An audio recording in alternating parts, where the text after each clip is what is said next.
Gram सभा कर्मा से प्रधान पद हेतु कर्मठ एवं योग्य प्रत्याशी फूलकली पटेल, पत्नी अमर बहादुर सिंह लल्लू पटेल। प्रधान कर्मा, चुनाव चिन्ह अनाज ओसाता हुआ किसान है। तो जी हाँ, अनाज ओसाता हुआ किसान चुनाव चिन्ह पर मोहर लगाकर भारी मतों से विजयी बनाए और फिर से कर्मा का प्रधान बनाए। मैं आपका भाई अवधि भोजपुरी गायक विकास पांडे ग्राम सभा कर्मा के भगवान रूपी मतदाताओं के पास भेज रहा हूँ। एक प्यारा सा गीत सुने और आशीर्वाद प्रदान करें। अमर बहादुर सिंह लल्लू पटेल जिंदाबाद जिंदाबाद। अमर बहादुर सिंह लल्लू पटेल जिंदाबाद जिंदाबाद। आसरा म्यूजिक। ग्राम सभा कर्मा के जन जन पुकार, अमर बहादुर हमें हम सबके प्यारे। पूरा मनवा के आस होई हो, फिर गांव के विकास होई हो। पूरा मनवा के आस होई हो, फिर गांव के विकास होई हो। ग्राम सभा कर्मा के जन जन पुकारे, अमर बहादुर भैया हम सबके प्यारे। पूरा मनवा के आस होई हो, फिर गांव के विकास होई हो। पूरा मनवा के आस होई हो, फिर गांव के विकास होई हो।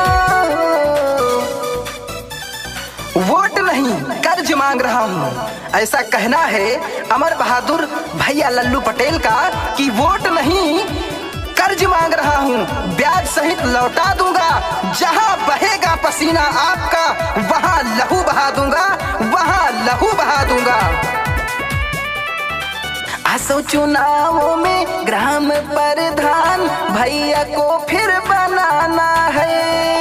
कर्मा गांव के भाग्य चमकी, अब की फिर से जिताना है। अब की फिर से जिताना है। आसो चुनाव में ग्राम प्रधान भैया को ही बनाना है। कर्मा गांव के भाग्य चमकी, अब की फिर से जिताना है।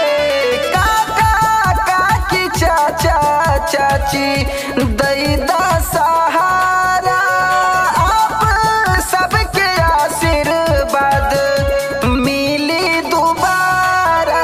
पूरा मनवा के आस होई हो, फिर गांव के विकास होई हो।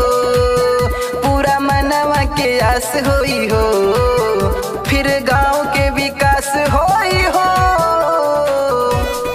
तो भैया हो, ग्राम सभा कर्मा से प्रधान पद हेतु कर्मठ एवं योग्य प्रत्याशी फूलकली पटेल, पत्नी अमर बहादुर सिंह लल्लू पटेल को आप सभी ग्राम सभा के भगवान रूपी मतदाताओं से हाथ जोड़कर निवेदन है कि इस बार फिर से अनाज ओसाता हुआ किसान पर मोहर लगाकर भारी मतों से विजयी बनाएं और ग्राम सभा कर्मा का प्रधान बनाएं। ग्राम सभा कर्मा का अद्भुत विकास कराएं।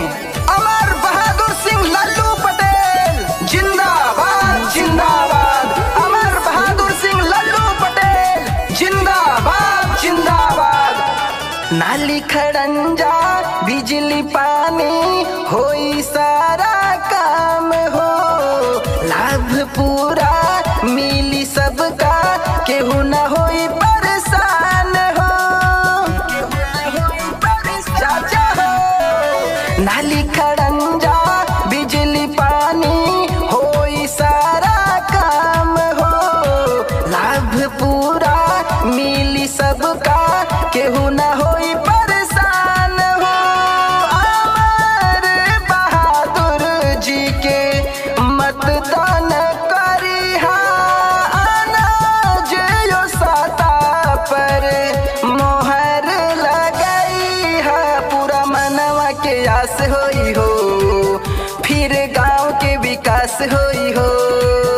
पूरा मनवा के आस होई हो, फिर गांव के विकास होई हो।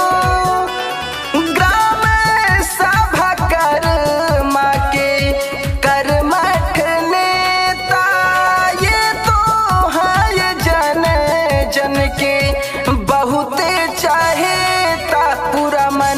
के आस होई हो, फिर गांव के विकास होई हो, पूरा मनवा के आस होई हो।